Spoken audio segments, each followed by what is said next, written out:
नमस्कार, मैं हूं आपके साथ कमरुद्दीन खान और आप देख रहे हैं हमारी खास पेशकश 15 शहर 15 रिपोर्टर, जिसमें हम आपको रूबरू कराएंगे मध्य प्रदेश और छत्तीसगढ़ के 15 बड़े शहरों की 15 बड़ी खबरों से। तो आइए शुरू करते हैं 15 शहर 15 रिपोर्टर।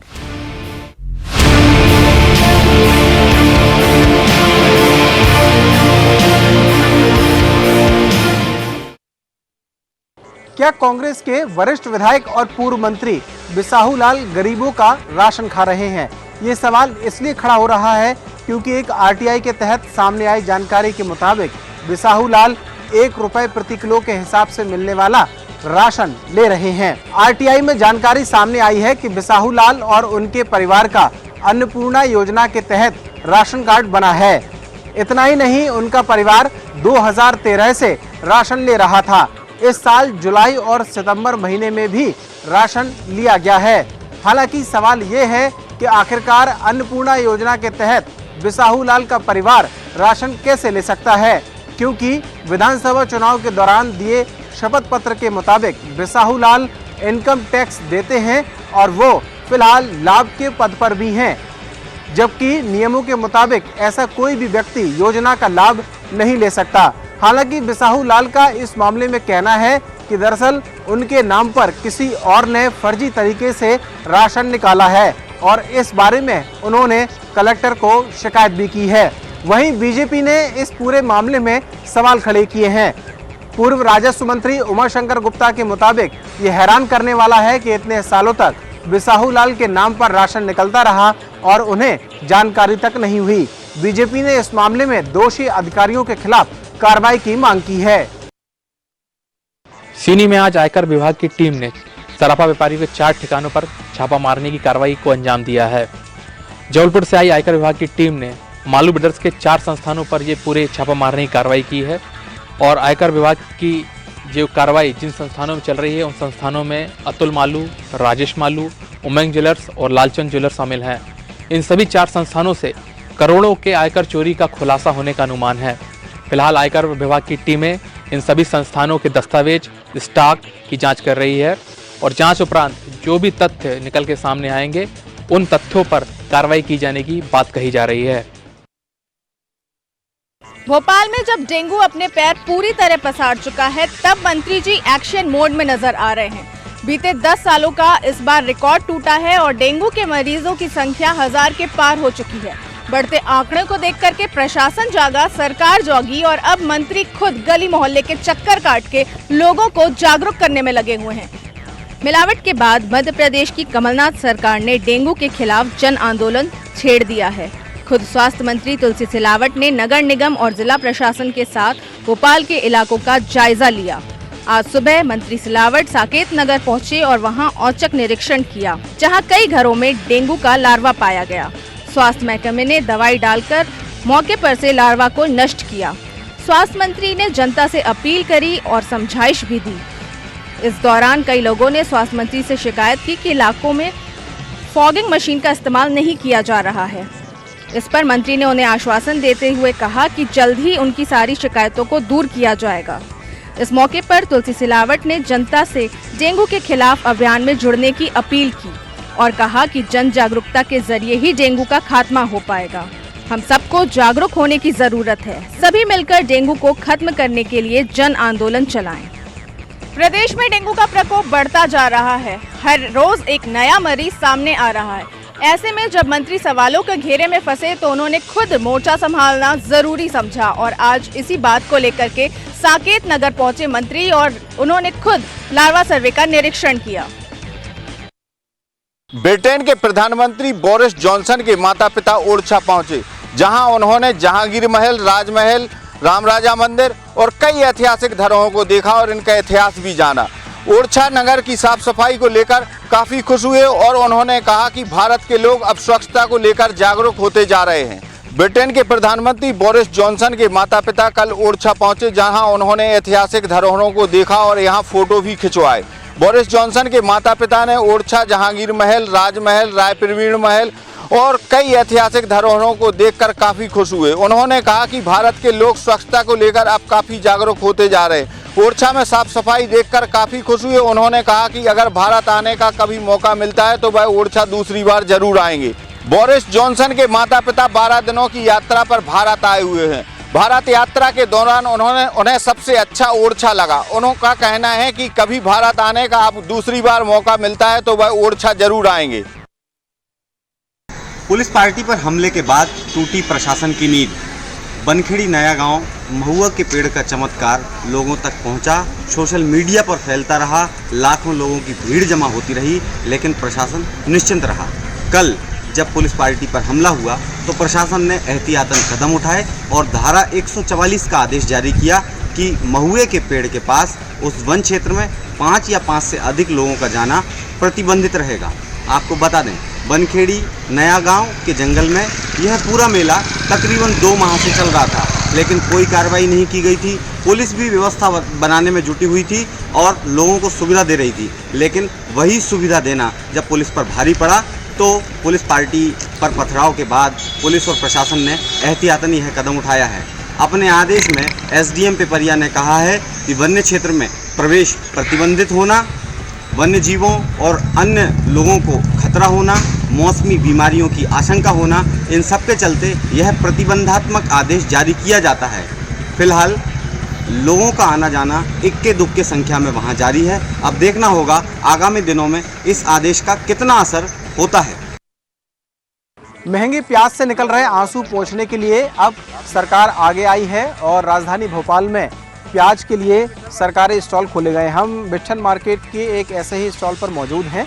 इस तरीके के 4 स्टॉल पूरे राजधानी में खोले गए हैं, जहां पर प्याज 50 रुपये प्रति किलो के हिसाब से बेचने का फैसला किया गया है, जबकि मार्केट रेट 80 से 100 रुपये के बीच थे। तो ये देख सकते हैं कि लोगों का कहना है कि कुछ सहूलियत मिलेगी। ये मैं आपको दिखा सकता हूँ कि ये 2-2 किलो के वजन के जो प्याज है वो यहाँ पर रखे गए हैं। लोग यहाँ से 2 किलो तक प्याज खरीद सकते हैं। उम्मीद की जा रही है कि सरकारी स्टॉल खुलने के बाद अब बाज़ार में भी जो प्याज के रेट हैं वो कम होंगे और आम लोगों को कुछ ना कुछ राहत ज़रूर मिलेगी।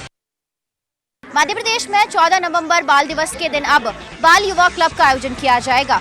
बाल युवा क्लब के माध्यम से युवाओं की प्रतिभाओं को निखारने का लक्ष्य रखा गया है।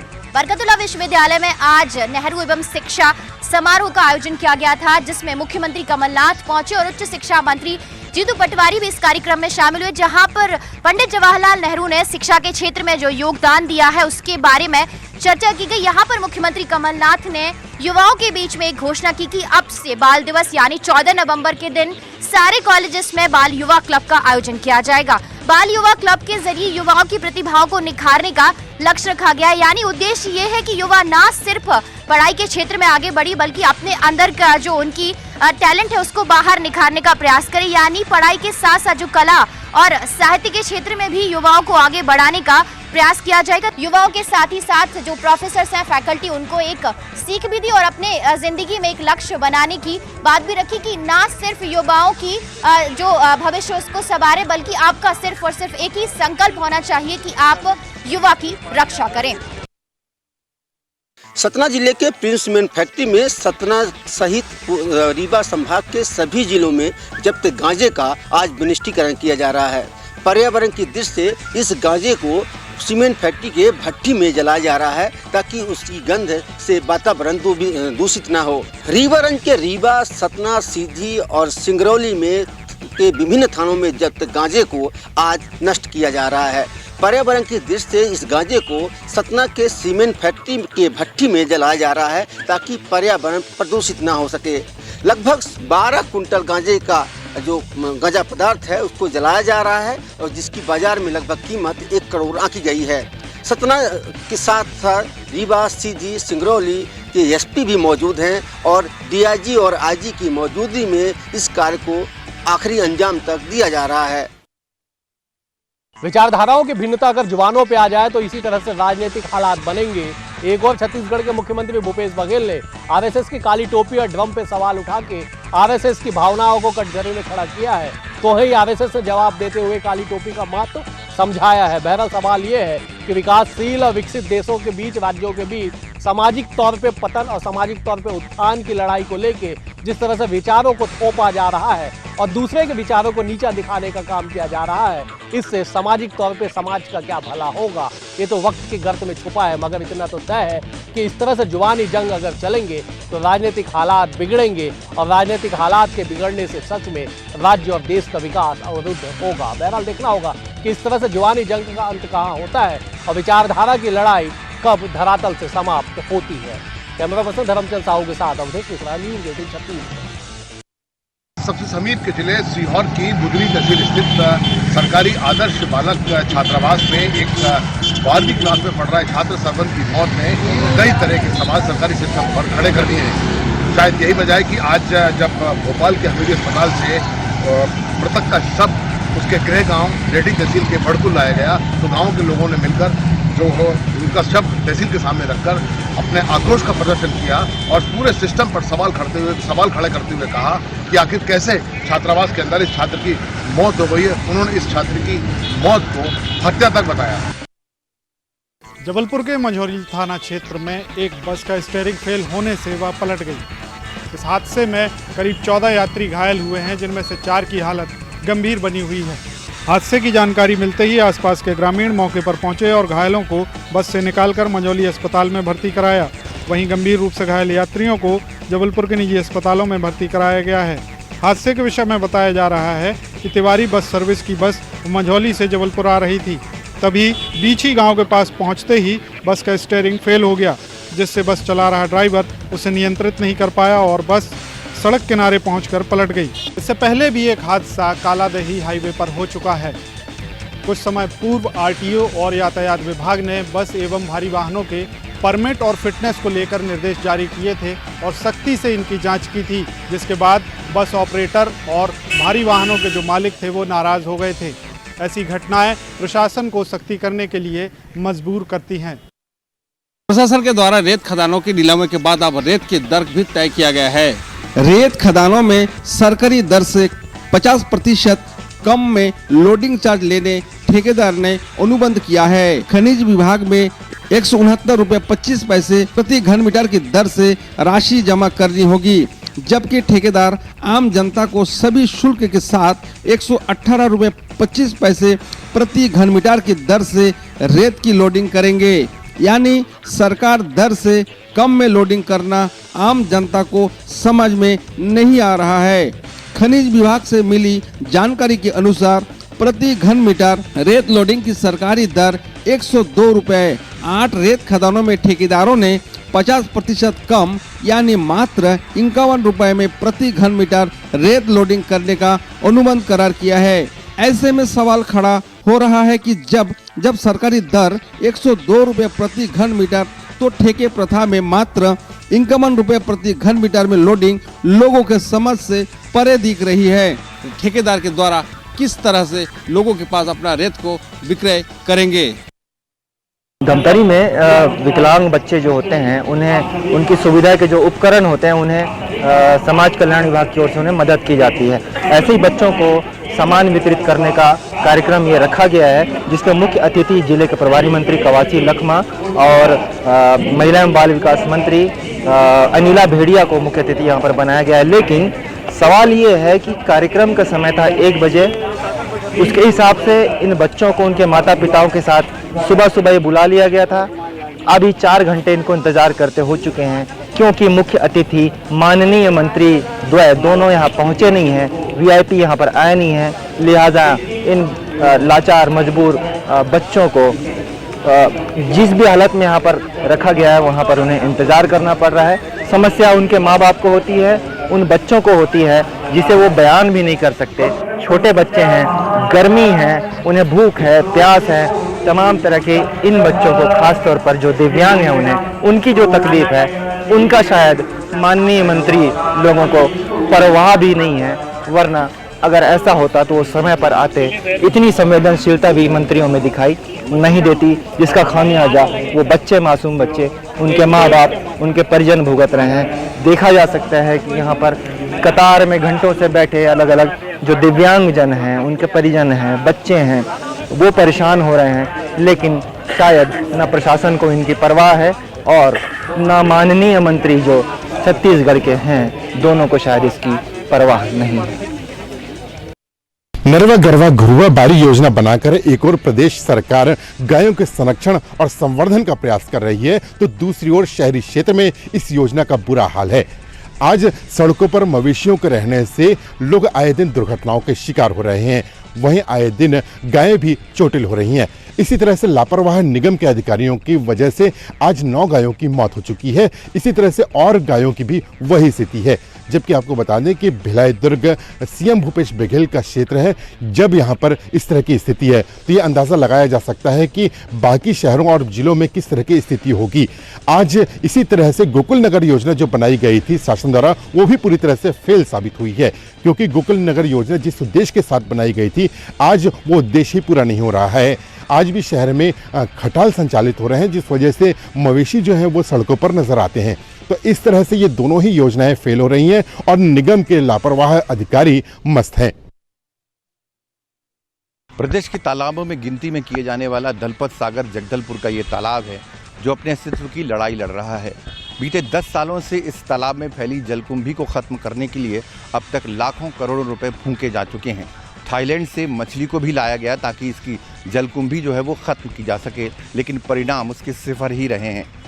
कई बार समाज सेवियों ने, नगर के प्रबुद्धजनों ने, बुद्धिजीवियों ने इस तालाब की सफाई का बीड़ा उठाया। स्थानीय स्तर पर 4 साल पहले इसकी जलकुंभी को खत्म करने के लिए कुछ मछुआरों का भी सहयोग लिया गया, जिन्हें कि पारिश्रमिक रूप में जितनी भी वो जलकुंभी को हटाते थे उसके रूप में उन्हें भुगतान भी किया जाता था।